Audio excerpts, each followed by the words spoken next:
In this problem, we need to show that cosine of the compound angle a plus b plus c that's equals to the given trigonometric expression. We'll begin from the left hand side. Now what we'll do, the compound angle, we can rewrite it as, so we have cosine of a plus b plus c, but what we'll do, we'll consider a plus b to be one quantity, or say one single angle, and this is added to the second angle, which is c. The reason why we are writing in this particular fashion, because we can expand it by using the formula cosine of a plus b.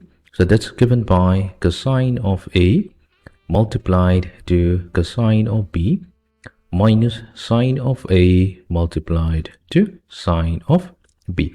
So what we'll do, we will assume here in the case that a, let it be equivalent to a plus b, and the angle b, let it be equivalent to c. So let's use this to expand cosine of a plus b plus c. So we should get cosine of a, so a will be a plus b times sine of cosine of b, so b will be c, minus sine of a plus b multiplied to sine c. Right, this is what we have obtained after expansion. Now we can again replace the value cosine of a plus b with this particular formula. So we have cosine of a multiplied to cosine of b minus sine of a multiplied to sine b whole multiplied to cosine c. Now in the second term we have sine of a plus b.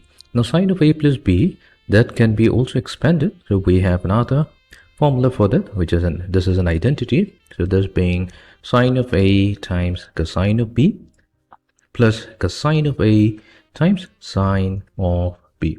We'll use this. So that means we will now have cosine of b times sine of a plus sine of b times cosine of a whole multiplied to sine of c.